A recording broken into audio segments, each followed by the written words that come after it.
You are listening to Faithless Brewing, a Magic the Gathering podcast for the Spike Rogue. Each week we design new decks for tournament play. We put our creations to the test and share our findings on the air. Today we present part 2 of our Brewer's Guide to the Brothers' War, with a look at all the cards 3 mana value and above.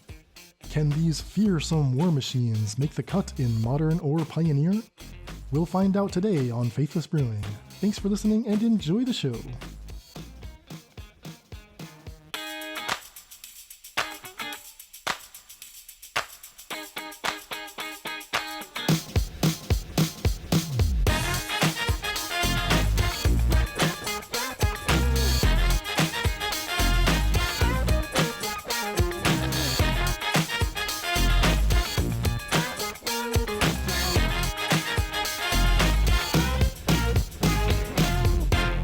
Hello and welcome to the Faithless Brewing Podcast. I am David Robertson, coming to you from the Twin Cities, and I'm joined by my man from Buenos Aires. He is Mordekaiser. Mord, what's going on, buddy? Hey, yo!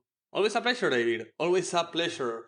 We just went through a million 2-drops. I'm super happy to be with you guys for the few remaining cards. But more importantly, joined by our CEO, all the way from the other side of the world. Cape Dan, how are you doing?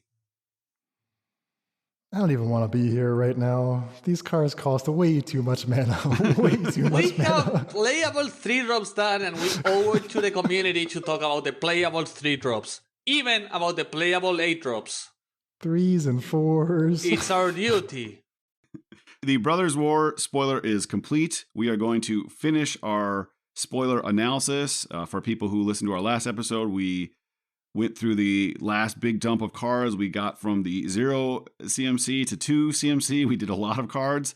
There are significantly less playable cards left here, from 3 to infinity, as Dan would say, literal infinity. By the new newfangled definition of literal, that means not literal.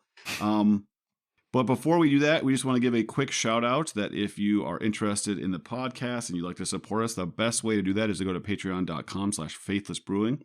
Join at whatever level is comfortable for you. You get access to the Discord, you get access to some merch. You get to join the community, you get to join the fun. So, there's lots of cool stuff happening on there. Lots of discussions happening about these cards. You can get more riled up about the playability of some random 2-drop that isn't very good. And, just normal stuff. Just the usual. Such a lot of fun. All right, let's jump into this. The first 3-drop I want to talk about is Loran of the Third Path. 2 and a white human artificer, 2/1 vigilance. When Loran enters the battlefield, destroy up to 1 target artifact or enchantment, and then tap you and target opponent each draw a card. So it's a new Rexage. It's the first white Rexage. Yeah. Like, just straight up 3 mana 2/1 vigilance when it is destroyed would be super interesting for me. But the question is the tap text flavor text or actually relevant? Tap you and target opponent each draw a card. So this is actually, that text is actually super relevant in Legacy Death and Taxes, where this will of course play as a recruiter target, likely in the main deck, if not of course in the sideboard, where you don't only have Caracas to bounce and replay this because it's legendary, but you also play a full playset of Spirit of the Labyrinth in the main deck, where the tap ability becomes you draw a card. It's also great with Notion Thief. It's great with Narset, and it's not bad with Shieldred. Like, okay, you guys each draw a card, but it just zaps them each time. Yeah, lose 2, gain 2. Perfect. I don't think this is a build around. I think this is just one of the best Reclamation Sage effects we have had, and seems like a pretty good addition to any white deck. It's collected companyable in like humans or whatever. Vigilance is not insignificant in humans, where this will get additional counters. Also, aggressive decks always are willing to give the control deck a card as long as they get you draw a card. So like swing with these, hit for 2, and step opponent draws a card, you draw a card, and you tap with an extra card. It's like a Howling Mine that triggers for you first. Perfect. Alright, next card up, Brotherhood's End. 1 red sorcery. Choose 1. Brotherhood's End deals 3 damage to each creature and each planeswalker, or destroy all artifacts with mana value 3 or less. Great card. So it's your sweeper that also can pick off any planeswalkers. Or it's kind of a Shatterstorm, I guess. The fact it's both for just 3 mana for me is pretty huge. Also, it's a sweeper that hits Planeswalkers, which is sometimes relevant. It's also just really good against Karn, right? Like Karn finds artifacts, this destroys them, and then if Karn's at 3, which is a natural play pattern, this kills Karn. And we just talked about all these sweet new Karn wishboard targets, so that's interesting to me. Okay, so you're putting this maybe at the top of the heap of 3 mana red sweepers, above Anger of the Gods, above Sweltering Suns. I think so. I mean, Anger is relevant if the exile matters, right? And sometimes it does and sometimes it doesn't, but I think the default is that the exile does not matter very much right now in Pioneer, so I think this would be the best, especially if we think some of these artifacts that we were talking about yesterday are playable, then the conditional Shatterstorm is actually going to be pretty good. Okay. Nice little tool. What's next? Mechanized Warfare. Yeah, 1 and double red enchantment. If a red or artifact source you control would deal damage to an opponent or a permanent on opponent's control, deal that much damage +1. So, not as good as Torbrand, but a lot harder to remove and cheaper.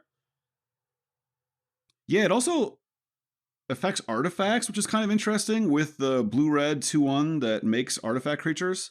This triggers that creature and then makes the creatures much more threatening, so that's kind of interesting to me. The fact it's also all your sources and literally to an opponent or a permanent on opponent control, so it's good against Planeswalker creatures, whatever. Like it's just being effective on everything. Super nice. Because it happens a lot that I play Torbrand or Torbrand's played against me and I just fatal push it. So Torbrand doesn't do anything. But this card lives, there's ways to kill it, of course, but there's just a lot less. I think those are all good points. I think this probably still is not good enough. Do you think Torbrand is playable, though? No. Yeah. No, I think if Torbrand is playable, this is playable. The alternative is neither is. Well, Torbrand is like a 4/4 by himself, and this is a nothing by itself. Well, we're all in it together. We're not by ourselves.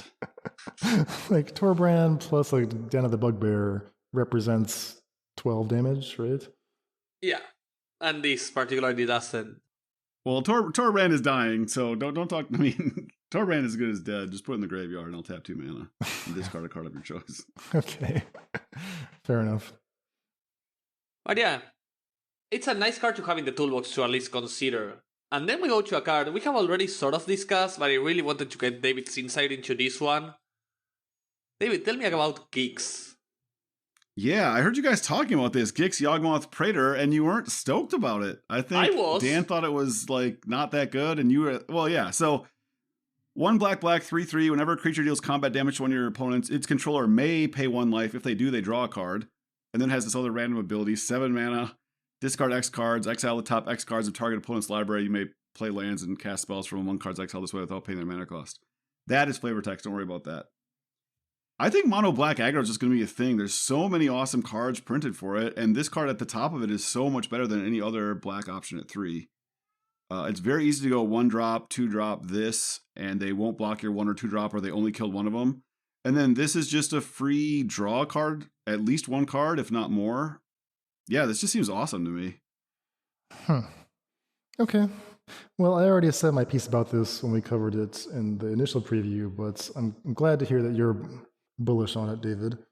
So that's something.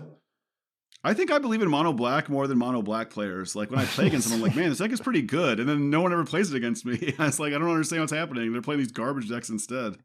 I have that same feeling. I think mono black aggro is good, but I don't play it and no one plays it, so I don't know. Mono black aggro is good, and it's only getting better. That's my lesson of the day.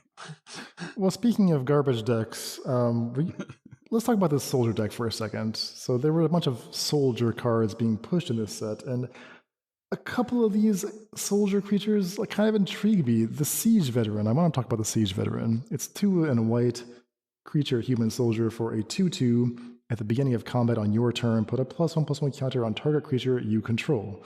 So that's Luminarch Aspirant, but at 3 mana. That's fine. Luminarch Aspirant is good. In addition to all that, you get a second bonus ability whenever another non-token soldier you control dies, create a 1/1 colorless soldier artifact creature token. So what's not to like here? I mean, this card seems great to me. I don't think it's great when compared to other 3-drops that deck has. That's my problem. Well, this is a as yet unseen soldiers deck, so unless you're saying it's better with soldiers at 3.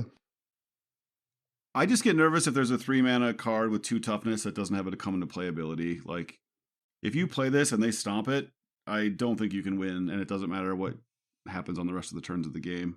I agree with that. It's Luminarch Aspirant. It's just Luminarch Aspirant. No, Luminarch Aspirant costs 2 mana. That's a really big difference. It costs 50% less mana than this. But it also protects you. I mean, it protects you. I don't know. I wish it triggered when it died. I'd be a lot more interested. I don't know why it had to be another non-token soldier. I feel like this card is not overpowered if it gave you a 1/1 back. Yeah, that's super unnecessary. Do you think that this is the better 3-drop than Skystrike Officer, Dan, which is 2 blue human soldier flying when it attacks, create a 1/1 soldier, and then tap 3 untapped soldiers you control to draw a card? Well, the Siege Veteran is white, and that just makes it more likely to end up in soldier decks. Specifically in a blue-white deck. I don't think you're ever gonna see a soldiers deck without blue. Like, it's either the advantage of just being mono-white humans, or you go into blue for the soldiers. That's at least my reasoning. What, for the 3/2 Delver of Secrets that we talked about, and the 3/2 Rattlechains Bouncer? I mean, I don't know. The Rattlechains Bouncer is so sweet. Rattlechains Bouncer is super good. I didn't think that card was good, and Dan was just like, oh, what if you did this? I was like, oh yeah, no, I mean, I don't know what I was doing. You could recast Thraben Inspector, that's all it took. Recast Thraben Inspector? I didn't know that was legal. 2 clues in play that I'll never have time to crack before I die? It just seems so sweet. Perfect. I do like the Skystrike Officer a little bit better than the Siege Veteran, but the Siege Veteran, I think, is just a more straightforward aggro card. I think both of them are good cards. I just think, unfortunately, the way like the removal in the format lines up, they just aren't going to be good enough. As Dan likes to say, if you don't get something when a 3-mana spell comes into play, you really have to blow me away if I untap with you to entice me. All right, David, take us to our next card. All right, Tocasia's Welcome. 2 and a white enchantment. Whenever 1 or more creatures with mana value 3 or less enter the battlefield under your control, draw a card. This ability triggers only once each turn. Sell me on this. I'm not buying it. Yeah, so there's a vampire that exists right now. It's 2 and a white for a 2/3 flying that basically has this text. And it has seen a bit of play in Standard and I would say fringe play in Pioneer. This effect with, like, let's just say, like Cat Oven, is just like a free draw every turn. And it also allows you to draw on your opponent's turns. Like the Cat Oven lets you put the cat in play on your opponent's end step, so you draw for that. If you cast a spell on your turn, you get another card there. It just seems like that's probably worth it to me as like a post sideboard like grind type of effect in mid-range matchups. Just to clarify, the vampire you're talking about is Welcoming Vampire. That one draws on creatures power 2 or less. This one is creatures mana value 3 or less, so it is slightly different. Yeah, exactly. Slightly different, but functionally very similar, I guess is what I would say. Like, there's a huge Venn diagram of creatures that trigger both. This triggers on tokens, though, so if you have random token makers... Yeah. Like you're triggering Young Pyromancer. I know I'm naming cards from a bunch of different colors here, but the Cat Oven ability to just like gain life, stabilize, and now you're drawing like almost 3 cards in a turn cycle is really intriguing to me. And this is very hard to interact with. The Cat Oven cycle is very hard to interact with, etc. Okay, I think 3 mana is probably just going to be too much for this effect, but it is good at the things you're describing. I agree. I don't think this is going to get there, but I think you should at least consider it if you are trying to really like outgrind mid-range decks. They won't be able to beat that effect. Can you beat the other decks in the format? No, you cannot. All right, Dan, what's next? So, Forging the Anchor, 2 and a blue sorcery. Look at the top 5 cards of your library. You may reveal any number of artifact cards from among them and put the revealed cards into your hand. Put the rest on the bottom of your library in a random order. I mention this card mainly because I'm just surprised at how weak it is. Like, There's Lead the Stampede, there's Pieces of the Puzzle. We've seen effects like this. It has to be as good as Pieces of the Puzzle to make the cut. The fact that it's asking you to play a bunch of artifacts and then also play this sorcery in the deck that doesn't chain into itself, it's just kind of disappointing to me. I'm surprised that they went this route. Isn't this exactly Lead the Stampede, but for artifacts instead of creatures? It is. But okay. Lead the Stampede is not that playable. No, I think it's all like fringe play in Modern, right? As like a post board sort of like mid range thing. Yeah, I guess like the Elf decks used to play it main deck some of the time. So with artifact lands, you could probably get your artifact density up to like 45 or something, right? Like, but to Dan's point, you have to play this card, and Dan famously does not like when the enabler is not the type that it's trying to look for. Yeah, and I'm fussy like that. I could just be wrong. I mean, maybe maybe drawing 3 or 4, as Mort is saying, is so amazing that we should just be playing this. But I think the problem, which is kind of supporting your point, Dan, is that the artifact enablers right now, like there's an artifact that just draws 2, right? The 2/2 flyer. That is an artifact itself. So you can play the card that Dan's envisioning, right? The enabler that also is the type. And there's a lot of cards that draw a bunch of cards for artifacts. So this is actually competing with a bunch of other stuff. I just added a card there like super subtle because I love the design of it. All right, we were jumping back into 1 mana, so Dan will be happy again. More, tell us about Meticulous Excavation. So just because of the wording on this card, 1 mana, 1 enchantment, you may pay 3, return target permanent you control to its owner's hand. If it has an earth, exile it instead, and then return it to its owner's hand. Activate only during your turn. So it's a way to always bounce back your unearthed spells before they get exiled on the end step, which is something that was super hard to do. Doesn't the 1 white blink thing do it? White one? It blinks and flashes. Because it also exiles. So you have 2 ways of doing it in this set. Interesting. Also, this card is wildly unplayable. Yeah, this card is not useless. Oh, it is. What's going on right now? All right, we apologize for this detour into terrible cards. That should not have happened. Dan and I would like to apologize to the listeners of... All right, the next card is a card I need to be sold on. You guys seem higher on it than me. Airlift Chaplain. Oh, I'm the only one high on it. 2 and a white, human cleric. It is a 1/1 flyer. Okay, this is definitely a Mord card. So 3 mana gets you a 1/1 flyer. Yay. Seems pretty sweet.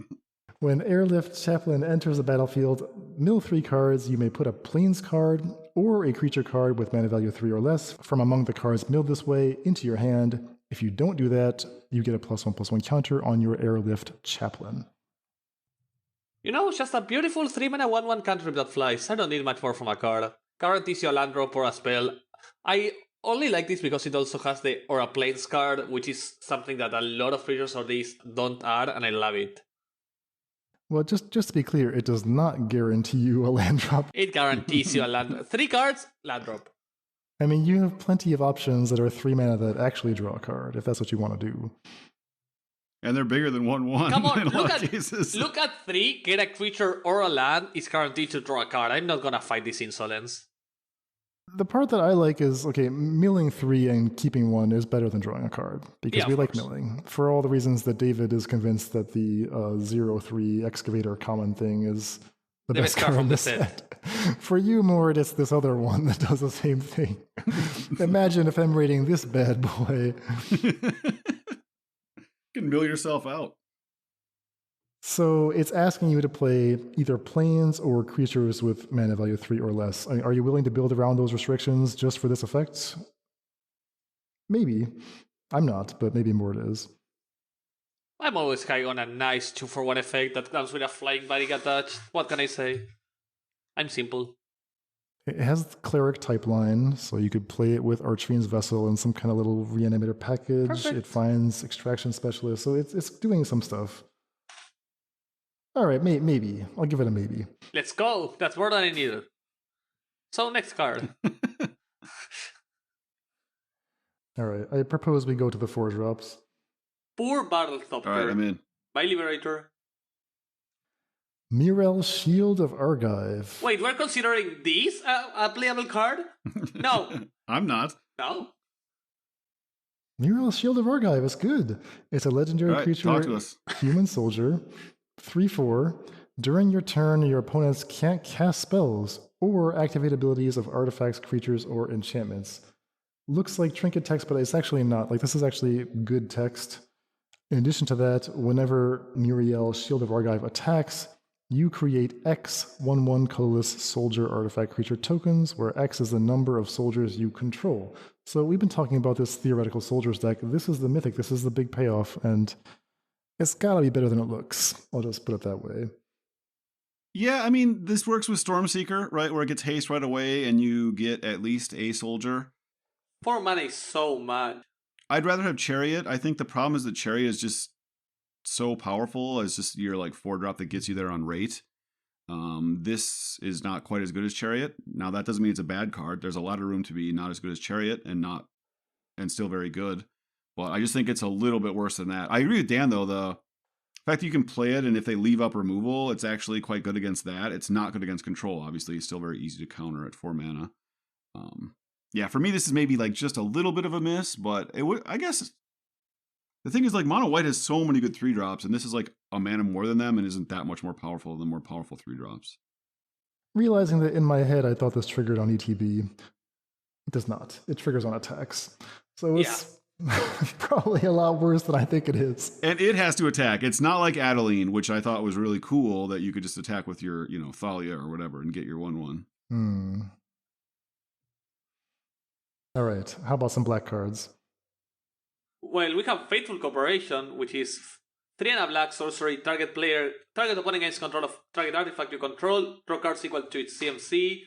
So we go turn 2, Scion of Kabu. Turn 4, we give it your opponent draw 12 cards. Sorry, Scion of Draco.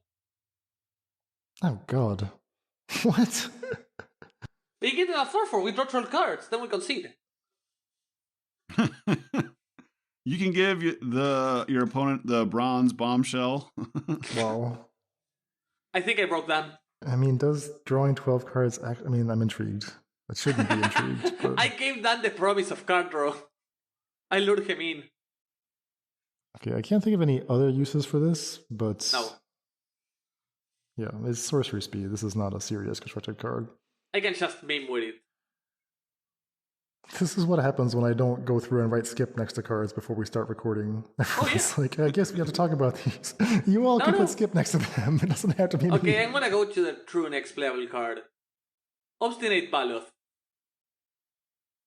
Look at David's face. I just skipped so many cards David wanted to talk about. No, I'm fine. So, Obstinate Baloth then. Perfect reprint. Yeah, so... Yeah, added to Pioneer. Obviously, it's been in Modern for many a moon. 2 green for a 4/4. When it enters play, you gain 4 life. And then if a spell or ability an opponent controls cause you to discard it, put it onto the battlefield instead of putting it in your graveyard. So people were very excited for these types of effects when Liliana got printed. It turns out Liliana is not very good in the format. It does not see very much play, although it sees some play. The one thing I think people forget about is this works with Graveyard Trespasser. And I've gotten people a lot with Orvar. Target the Trespasser even with an effect that might not kill it, and you get to choose this to discard. That is your opponent's effect that's causing it. Yeah. So you can get very tempo positive Obstinate Baloth. You can do it in response to them attacking with Trespasser to eat the Trespasser, which I highly recommend. And I think it's just fine against all the aggro decks. It's an okay deck against like mono white, for instance. It's not like backbreaking, but it's you'd board it in. So I think this card's worth it. I think it's worth it. It's a good cyber card. Yeah, that line against the Trespasser, I did not realize that you could do that against Graveyard Trespasser. Oh, yeah. You still have to target it somehow, but I mean, maybe you're playing that split card, lay of the land fight that we talked about. Yeah.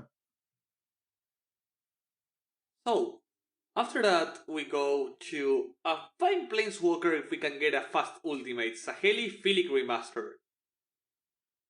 2 a blue and a red for a Saheeli Planeswalker, enters with 3 counters, +1, scry 1, you may tap an untap artifact if you do draw a card.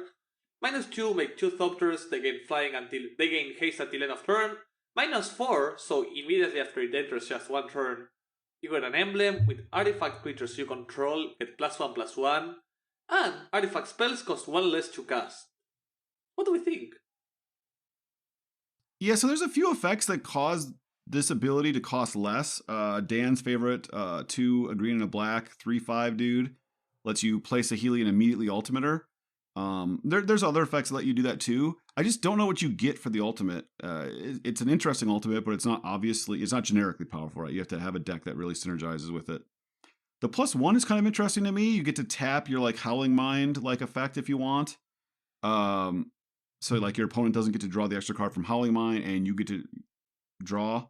There are no artifacts like that in Pioneer, which is unfortunate because I think a 4-mana Planeswalker that just pluses to draw is actually a little better than the average 4-mana Planeswalker in the format.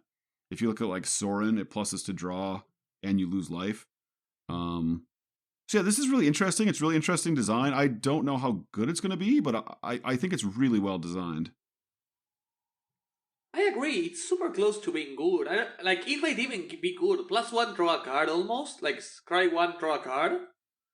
That's a huge +1. And super easy to achieve in an artifact deck. Dan doesn't like it. No, I just like the -2. I feel like if I cast this, I'm just going to -2 every time. Get 2 Thopters and attack for 2 damage. Interesting. All right. I kind of like that. Also, with the emblem, they become 2/2s. It's like a Gideon emblem. Interesting card. It's weird. I'm never going to make it to the emblem because I'm making Thopters. What's an emblem? I'm just Thoptering. Dan just wants to play one way. Exactly. Are we going to talk about Tocasia and one of the weirdest activated abilities we have ever seen, or skip? No, Tocasia is garbage. Perfect. So, the next card, coming from the offshoot cards that are like for Commander instead of in the real set, but are legal in the set, so Corbold, we have Woodcaller Automaton, 10 mana 8/8. Why is it here? Because it has Prototype. So you may cast this as a 4 mana 3/3, double green and 2. If you cast it, when it enters the battlefield, untap target land you control. So, Ritual with Karn and Nykthos? Literally go up on mana? So it untaps the land you control, and then it turns that land into a treefolk creature with base power and toughness equal to the Woodcaller Automaton's power and toughness. So this is literally a ritual you can get with Karn. Which is insane. Yeah, I don't think this is that good. I have seen a lot of times in Pioneer where they're missing a few points of devotion, and being able to get extra devotion with Karn seems huge. So what do I need to have for this to be a ritual that goes up mana? I need Nykthos, I need Karn, and I need how much devotion? 2, 3, because this is +2 on its own. Like, this has 2 devotion. And then you also have to have 2 mana floating. Like, I think the sequence of mana you have to have, you're probably winning anyway. Like, in that scenario, isn't, like, Henge gonna almost be as good? I think the thing is Henge needs creatures and a bunch of them. This doesn't. This needs a Kiora and a flipped troll. Freaking flipped troll having 3 green pips is super annoying. I think this card's gonna have to beat me a few times before I believe that this gets Karn banned. I sadly think it will. But yeah, we have a few of these cards straight up from the Commander part of the set, you know, the weird things. You also have a dog that fogs all damage that will be done to your soldiers. 5 mana 3/3 flash. Super cute. Oh, the soldiers deck keeps getting better and better. You just need your 5-drops dog soldier. Oh, it's a soldier. Also a dog. But yeah, with that being said, we can go to the 5-drops. All right, so this isn't only a Pioneer exclusive type of new effect, but Repair and Recharge is 3 white sorcery. Return target artifact, enchantment, or planeswalker card from your graveyard to the battlefield. Create a tapped Power Stone token. The Power Stone token, may be good or bad, but 5 mana without 4 of it having to be white to get back a enchantment or planeswalker is something that doesn't exist in Pioneer right now. So that's at least worth thinking about if there's a very expensive planeswalker that you want to get, or a very powerful enchantment. There's a handful of cards you might at least consider for this type of card. Doesn't Obstinate Aid do that for 5? Or is that not legal? Well, it's not good. I think you're right, Dan. It's not playable, but this is mono white, so that's something. And that Power Stone, Gotta love the power Yeah, it stone. might be critical. So the only similar one is 4 pips, right? Like quadruple white. Yeah, which has seen some like fringe play, but you basically have to be like Mono white. on mono white. The splash is very hard in Pioneer. Yeah, at most a tiny boros. So another white card, or at least nominally white, it's colorless, is Platoon Dispenser. So 5 mana artifact, creature construct. At the beginning of your end step, if you control 2 or more other creatures, draw a card. It's a 4/6 creature, 3 and a white. Create a 1/1 colorless artifact soldier creature token, and then it has Unearth 2 white. So yeah, this card is just like super grindy. Unearth is so weird on this card, right? Like again, you draw a card on end step, but it's super weird to have a card like this without any trigger or on-hit effect or enter the battlefield effect have Unearth. So when you unearth this, you'll get to attack once for 4, and then you go to your end step. You will get that end step trigger. Yeah. So if you have 2 other creatures, you'll get an extra card back. The effects don't seem to work together to me in a logical way. They're just sort of generic chunks of stats and value. But maybe that's good enough. Yeah, and to your point, I agree. I don't think there's like synergies to be exploited with this card, but I've played against like LA111. He's playing a bunch of like Abzan, Urian type of lists, and there's just like random shitlings in play all the time. And this card would be so good on top of that. Just like a 5 mana 4/6. It's a mana sink for all your extra mana, and it's just drawing a card every turn. Like it has to be dealt with. Bizarre card, bizarre design. But yeah, possibly just good enough. Yeah, I like it though. I might like it. Also, dispensary, little marijuana reference there for the kids. Oh no, stop it. We don't have dispensary That's here. actually incorrect translation. The actual card is Platoon Dispenser. Oh. Maybe it's a deep cut. Maybe they had to change it. We don't have that stuff here. Marijuana is still illegal in this country. Another fake white card, Steel Seraph. 6 mana artifact, 5/4 flying. At the beginning of combat on your turn, choose flying, vigilance, or lifelink. Target creature you control gains that ability until end of turn. Why is it white? Because it has prototype. Prototype, you can cast it for just 1 white, and instead it will be a 3/3 angel with the same abilities, flying and the ability to distribute flying, vigilance, or lifelink on your combat step. Yeah, this card seems really good to me. Really? Like giving your Adeline flying, so it can get over Shieldred or something. Giving lifelink to something when the race is happening. In the late game, obviously, you can spend 6 mana on the 5/4 version. Vigilance is always the worst of them. Like consistently. Well, but you know, except for when it isn't. Yeah, I think this card's just really good. It's an angel. There's like an actual angels deck that exists in the format. Is it fair to say that for all of these prototype cards, we should be assuming that you're going to cast the small version every time? And only in extreme circumstances you're going to cast? Well, except for like, you know, when you get into some crazy mid-range battle. But yeah, you should basically just like hold up your hand so you can only see the prototype cost and then see if you're interested in playing that card. So it's a 3/3 angel for 3, basically. It's white. I mean, the angel deck is sort of coming together. It's got Giada now, but I don't know, is Steel Seraph part of that deck? I don't know if it has to be. I think you just go in like mono white aggro. Yeah, I mean, there I feel like it's just not as good as the disruptive options. But yeah, that's what I struggle with. 3 mana 3/3 flyer with tiny upside might not cut it. Oh, I guess to me, I think the upside is much more than tiny. It can buff itself. It can buff another creature. Yeah, that might be the bigger difference. How relevant giving lifelink / vigilance or flying is.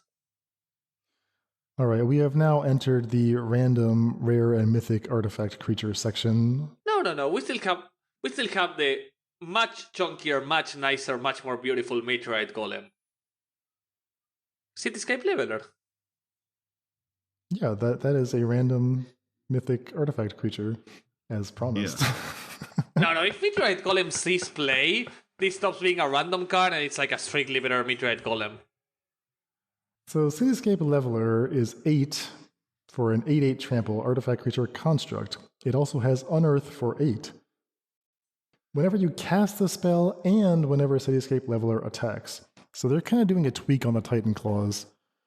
You don't get it when it ETBs, so you're only going to get it once when you unearth. So when you cast it, you get it once, and when you attack, you get it once. But the turn you unearth, you're not getting it twice, unfortunately. Whenever you cast a spell and whenever it attacks, destroy up to one target non-land permanent. Then its controller creates a tapped Power Stone token. I think it's a nice tool for the current boards. Like, if they play Meteorite Golem, this is like one more mana for so many stupid advantages. Like, this is a win con on its own. Yeah. I think that's kind of the default, because it's trample as well. The fact that if it gets like one attack in, it's destroyed 2 permanents. And then even if you kill it, then it gets to unearth it again. We're talking about doing up to 16 damage. Can you just like straight up ramp to this? Is it worth it? Because it doesn't have a come into play ability, I think without the Karn part of it, it seems just worse than the 7 mana Titan. I mean, it has a come into play. It's a casty spell. Well, it's not a come into play. Like, but I'm saying you can't reanimate it. Exactly. You can't. Oh, okay, yeah, you gotta cast it. Yeah.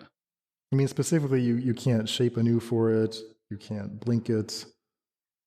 They actually kind of nerfed a lot of these this way. They have some kind of clause that you don't really get benefit from blinking these cards. Like some of the next ones we'll see, like they check how much mana you spent every time. So they're like weirdly nerfed, which is maybe a good thing. But yeah, again, I think this card's kind of interesting. Unfortunately, I think the only use it's going to see is as a one-of in a Karn board. But I mean, we're talking about a Karn board that's going to be like 20 cards, so it's not going to be in every Karn board. So next we have a staple card for Grixis Medium. Yes, Bladecoil Serpent, 6 mana X for a 5/4. When it enters the battlefield, for each blue spent to cast it, draw a card. For each black spent to cast it, each opponent discards a card. And for each red spent to cast it, it gets +1/+0 and gains trample and haste until end of turn. So obviously with the X, you could spend 10 mana on it and draw 5 cards. That's a pretty sweet card. But yeah, this is just like the epitome of Grixis mediums. So of course I love it, but I don't think it's going to be playable. Yeah, I mean, either 6 mana, requiring an ETB, not blinkable, not reanimatable. Seems so medium. I think the default, if you could get it every time, would be 6 mana, and it would be a 6/5 trample haste that draws 2 cards, which is pretty good. But the thing is, like, blue-red just has better things to be doing in Pioneer because of how powerful the Delve spells are. Yeah, generally creatures at this size need to have an ETB in order to even have a chance of seeing play. Technically, the Bladecoil Serpent does have that, but it's that nerfed thing where you have to actually spend all the mana. And that's not good. Nobody likes spending all the mana. Yeah. So for instance, to Dan's point, like fires, right? This card doesn't it doesn't work. Right. So I don't see much hope for the Bladecoil Serpent personally. Along similar lines, we have the Clay Champion, that's X4, that is X plus 4 mana to cast. Artifact creature construct 2/2. However, Clay Champion enters with 3 +1/+1 counters on it for each GG spent to cast it. GG. GG. Also, when it enters, choose up to 2 other target creatures you control for each white spent to cast it. You get to put a +1/+1 counter on each of them. So a slightly better rate if you're buffing itself with the GG ability, whereas the white ability, that locks in your value by distributing it a little bit better. This card is huge. And we've talked about this for a while, like how much would a 4 mana 10/10, is that like a playable card without... This is a 4 mana 8/8, right? Like with no downside, but I don't think it's playable. I mean, for white, it's a 4 mana 6/6, like 4 mana 2/2 that places 4 counters. That's also pretty big. Yeah, I think we know that 4 mana 8/8 is bad, but if it's like white, green, now you're looking at a 5/5 that distributes 2 counters. That's sort of okay. That's actually pretty decent. 4 mana 5 that boosts 2 counters. Like a mini Verdurous Gearhulk, maybe. Maybe. I found Verdurous Gearhulk to basically be unplayable, and I was actively playing it on turn 3 multiple games, so I've kind of lost the thrill for that card. So if you're telling me it's similar to Verdurous Gearhulk, you've lost me. Gotcha. What about the Arcane Proxy? I mean, we're going through all these prototype cards. Some of them have got to be good, right? Is Arcane Proxy the card? This card is awesome. This card is almost as good as some of the 2-drops because it doesn't cost much more than 2. So the key is not the CMC, but how cheaply you can actually cast it. Yeah, so Arcane Proxy, 7 mana, artifact creature wizard for your wizards deck, everybody. Prototype, very important. 1 blue for a 2/1. It's a 4/3 at the 7 mana cost. When it enters the battlefield, if you cast it, a clause I missed when I was writing my notes here, exile target instant or sorcery card from your mana value with mana value less than or equal to its power from your graveyard. Copy that card. You may cast the copy without paying its mana cost. So this card in Modern can cast a Rhinos out of your graveyard. In Pioneer, it can cast See the Truth. It can cast Refurbish for you if you hard cast it. 7 mana is a lot to hard cast. True. Yeah, it doesn't have all these sweet effects I thought it had with blinking, unfortunately. No, if this was blinkable, it would be amazing. Yeah. Like, super efficient. So what I'm usually going to get is for 1 blue, I get a 2/1 artifact creature wizard that casts instant or sorcery, mana value 2 or less. Yes. Yeah. See the Truth. You're getting to do... Yeah, you gotta cheat on this. The 3 mana 2/2 that you used to do in Legacy to draw 3, now you get to do it in Pioneer. Okay, Shardless Bug. Here we go. Yeah. I think you gotta cheat on this somehow. Also, the fact this costs 7, like actually 7, might be fun for some weird synergy. No, it doesn't cost 7. Again, just hold your hand up so you can only see 1 blue, 2/1. That's all you need to do. Block the rest. If it's casting a 2-drop, it's more efficient than Snapcaster Mage. True. Yeah. No, it's interesting. And if you're casting a 0, you're doing what Snap can. Yeah, that's the thing. It can flashback Rhinos. The thing I can't wrap my head around for these prototype cards is the fact that when you cast them for prototype, it actually changes their color and mana cost permanently. It's devastating. It destroys me psychologically. Yeah, it's really been hard for me. I'm like, oh, then you have this like 7-drop in play. It's like, no, you have to remember that you cast it for 3, which is gonna be hard to do like in a paper play. It's like, all right, I of course you're gonna default to that, so maybe it's gonna be easy to remember, but you're gonna like, because even you can see me writing down over and over again, like, oh, Neoform. It's like, no, I'm gonna mostly play this for 3 mana. It's never gonna be a 7-mana card. You know what we need? We need stickers. We need like a little sticker that you can peel and put on top of the casting cost to help you remember. Yeah, something like that. All right, so cautiously optimistic on Arcane Proxy. Is that fair to say? No, I'm way more than that. This is a top 5 card in the set for me. Oh, really? Even with the... Even though I didn't understand what it did and Dan had to correct half of my notes, I'm still in. See the Truth, turn 3, it's happening. Nothing can stop it now. The other half of the notes died, but we're sticking to that one. So there's a couple prototype cards that I like a little bit better. So there's 3 more cards. The 3 of them are prototype. Okay. Let's see if we agree on which ones are the good ones. For me, the good one is Skitterbeam Battalion. 9 mana artifact creature construct, 4/4, with trample and haste. But it has this amazing ETB effect. I'm gonna read this card as it should be read. 5 mana, 2/2, trample haste. When the battalion enters the battlefield, if you cast it, create 2 tokens that are copies of it. It has kicker for 4 mana, so you cast it for 9. And then it's 4/4s. Sure. Inverse kicker, that's where we're at. So again, we see that if you cast that clause, you're not going to cheat this into play, and I think that's actually necessary to keep this from infinitely creating more and more copies of itself. But, I mean, it's still pretty good, right? I think it's great. 5 mana, 6/6 trample haste divided on 3 bodies, which is super impervious to final push or whatever. Like, they're not tokens.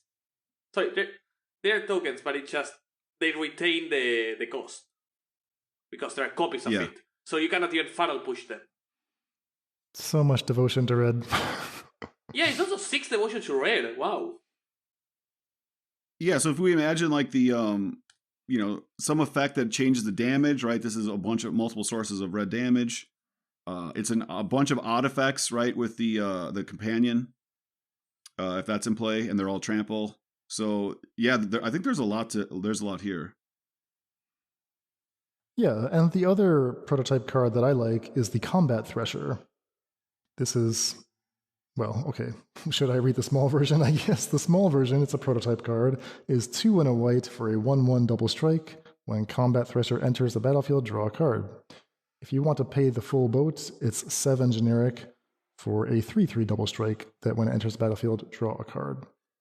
I love that this one is made to be blinked, right? Like, it enters, draws you a card, the idea is you to blink it again, get a 3/3 double strike, draw another card. Yeah, this card and the black one are legitimately good with Charming Prince. Which one is the black one? The black one? The one that you kind of poo-pooed. It's like 1 black for a 3/3 lifelink, and they have to pay its power to target it. Oh, yeah. And then I think it's like a 7/5 lifelink menace. The Phyrexian snake, Dan. The one you hated. Oh, I know. I just wanted to hear him say it. I want you to defend that card because I know you liked it. I just don't see it. I mean, the 3. Well, you have to play a deck where the 3 life is worth a card. That's you kept saying, "Oh, it's not worth a card." I agree. If you play a mid range deck, it's not good. You have to make the 3 mana worth a card. Okay. And luckily, there's like 15 frickin' mono black aggro cards rolling around. If you want to play white black, you just blink it with this cute little prince, and then they have to pay 7 life to target it. I mean, you can't even beat it in aggro. You just lose. Like, if that ever happens, the game is over. You just extend your right hand, put all their cards in a bag, and just chuck in the garbage. Huh. Okay. I love this card, though. I agree with you, Dan. We've had a lot of 3 mana 2/2 double strikers, right? And none of them have been good enough.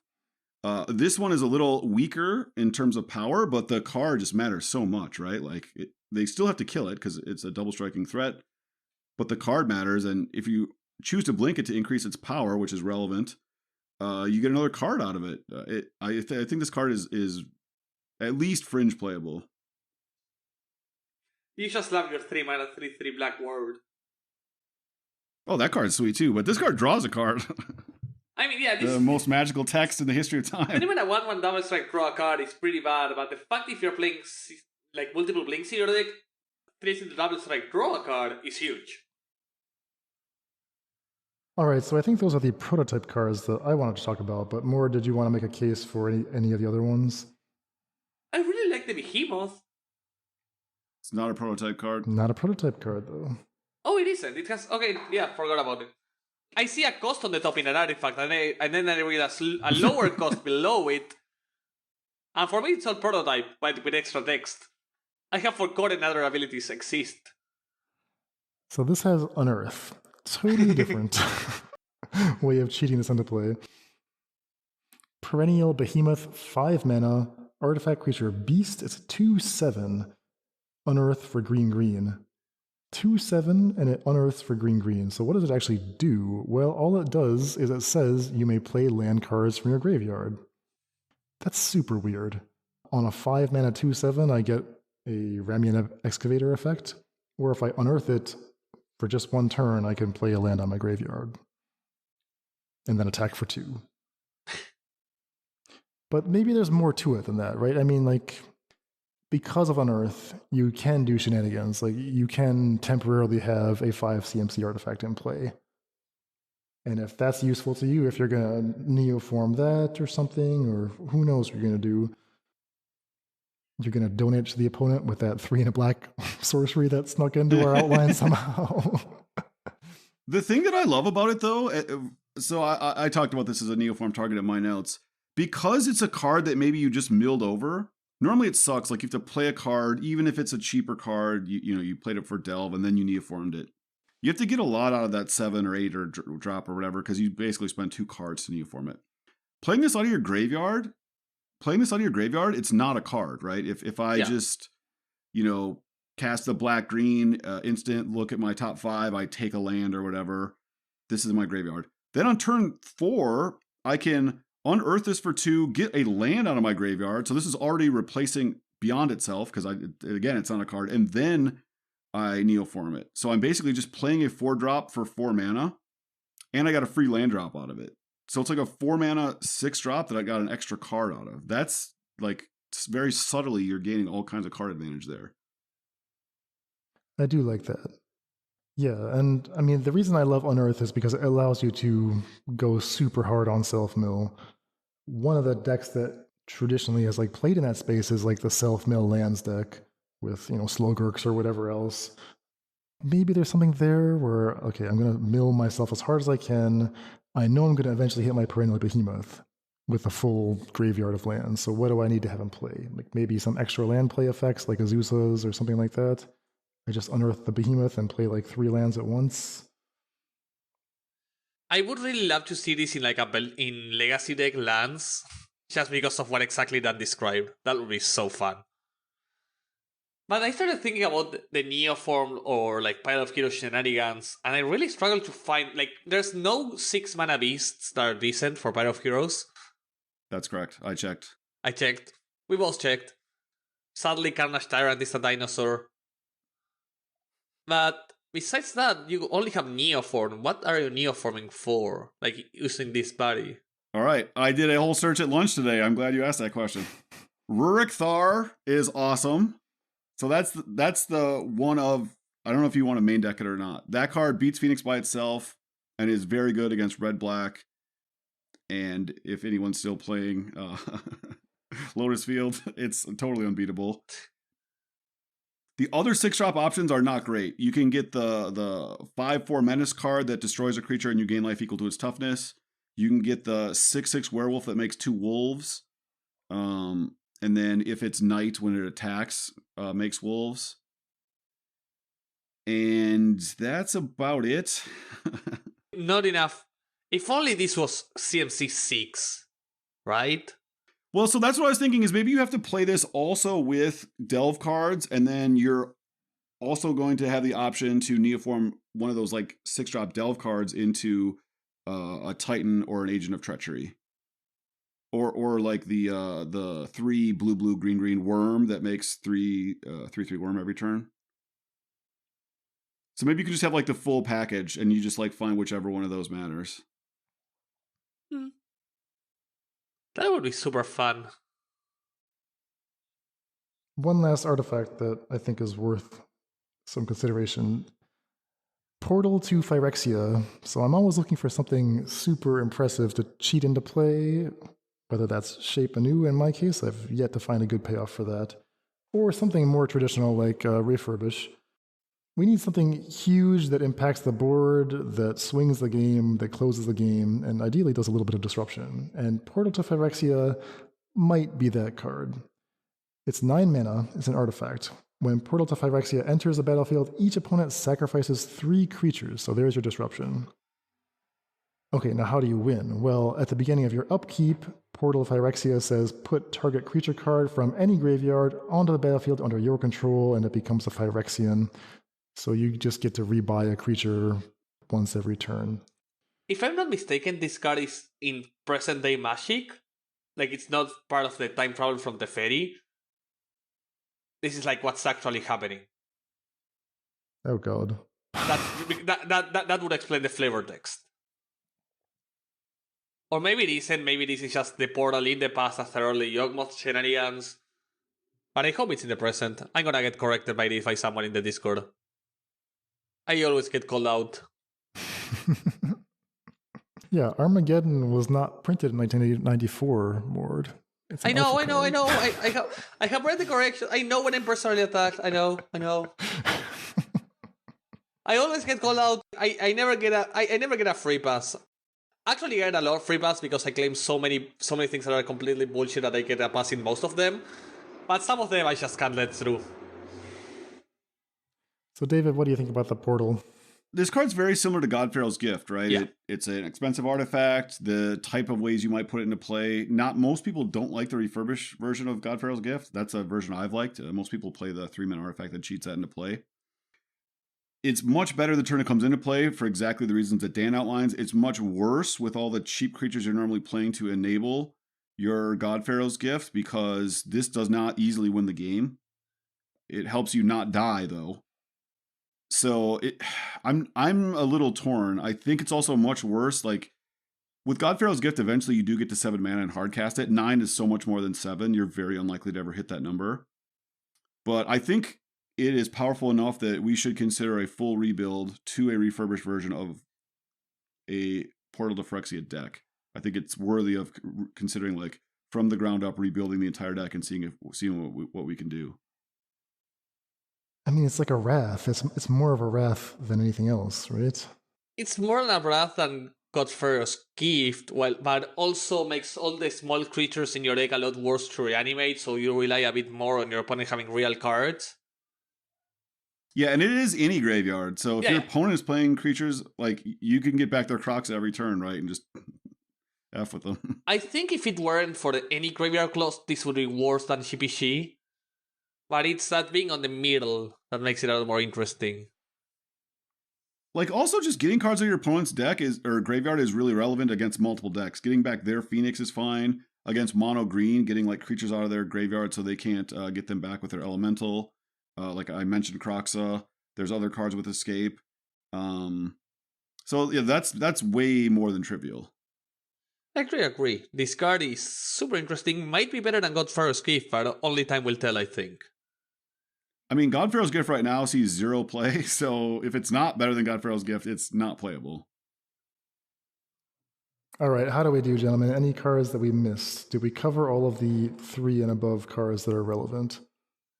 I think we might have. I think we did. The command Soul Sack, Urza's command is better than playable. I'm not going to talk about... I thought you were going to talk... You give us your 2 cents on the green command, the playable one. It's not playable. Oh, I thought you said one was playable. I thought you meant the green one.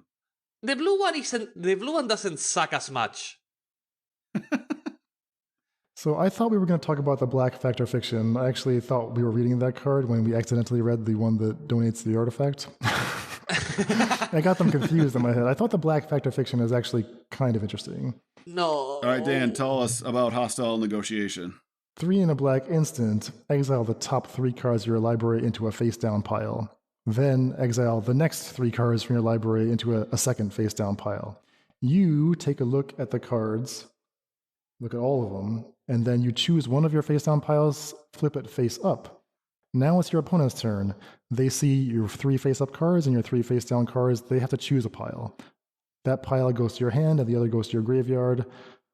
You lose 3 life.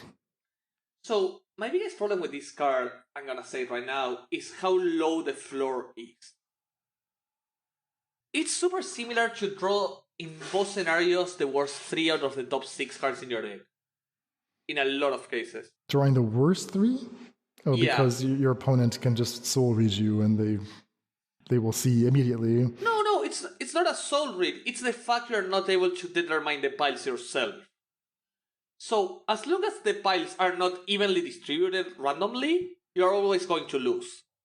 Because if you show 2 spells and a land, they're going to give you the other. If you show 3 spells, you're going to get the other. If you show 3 lands, you're going to get the other. If you show 2 lands, you're going to get that one. So unless, and worst case scenario, you get 3 and 3 and you always lose. 3 lands, 3 spells, you lose. The fact you cannot make the piles yourself puts you in the super awkward spot where an uneven distribution in the number of threads makes it immediately so you are automatically drawing lands. So if someone casts this card against you, you should keep in mind that they didn't make the piles. And that if they show you 3 good cards, just bin those 3 immediately. That's the 3 good cards. Okay, they're trying to trick you. If they show you 3 good cards, either they got 6 good cards, or they got 3 good ones that were showing to you. Or more importantly, when someone shows you 2 cards, the chances of them bluffing 3 good cards is close to 0. Okay, I see what you're saying. So you're saying there's nothing here. Even with putting in the graveyard, there's just nothing here. I think there might be something. Like, it could see maybe fringe play. I don't think it's a great card just because of how long the floor might be. You really need the cards being milled to be relevant. Because of exactly that. The fact, if I was able to look at the cards, interact with the piles, and even if I was forced into making 2-3 card piles, like, I don't care about that. It's not the Factor Fiction part of you can make 4 and 1 or 3 and 2. I don't care about making 3 and 3. It's the fact they can randomized as 3 and 3. Make so any sort of mind game is not there. It's a statistics game, actually. There's no mind games. It's statistic. You didn't hit 5 spells. If you showed me 2 spells, you're bluffing. You got 1 in the other or 0. If you show me 1 spell, yeah, you're taking that one. There's no mind games while your opponent has a decision. That's my big issue with it. Also, bolting your face. Well, you don't know if they need lands, though. You don't know if they need lands. If you're playing a 4-mana instant that bolts your face to get lands, please be my guest. That's my problem with it. All right, I'm excited to do that. I mean, my problem is I'm comparing this. I'll bolt my face just to feel something. This is my issue. I think this is worse than Memory Deluge if you have access to blue. It's worse than Shadow Prophecy, so that's probably not a good sign. Yeah, but even comparing with... So let's say, same cost, you don't need Domain, you don't need anything. Memory Deluge. So 4 CMC, similar spell. I would rather cast a Deluge than this. Unless I'm really using my graveyard. Fair enough. And if I'm not playing Deluge, then I would rather play the 5-mana sorcery spell because I'm on mono black. Whose name I can't remember. Alright, so nothing for hostile negotiation. The Discord is all over it. I have been arguing with people on the Discord the past 4 hours about this. Our Discord loves this. I'm the only hater for this card for so far. So everyone jump on the Discord, yell at Mord, join the populist movement. Join the revolution, join the Vox Populi. Sweeping the nation. Exactly. Alright, so I think that does it then for our set review for the Brothers War. Yeah, exciting set. I think there's lots of cool synergistic pieces. I kind of agree with Dan. Most of the big flashy build-arounds aren't that interesting, especially in the non-rotating formats. But I think there's a lot of role players that are going to be making themselves felt in the first few weeks of the rotation. 100%. Especially at 1 and 2 mana. Go back and listen to the previous episode. That's the good stuff. Yes, lots of playable cards there. All right, gentlemen, take care. Thanks, everybody. Have a nice night. Bye-bye. That's a wrap on this edition of the Faithless Brewing Podcast. Tune in next time as we count down the top 5 cards of the set and kick off our Brothers War brewing season. Support for this podcast is provided by brewers like you. Join the Faithless family and help support the show at patreon.com/faithlessbrewing for Discord access, bonus content, and more. That's all for today. Stay safe and we'll see you next time.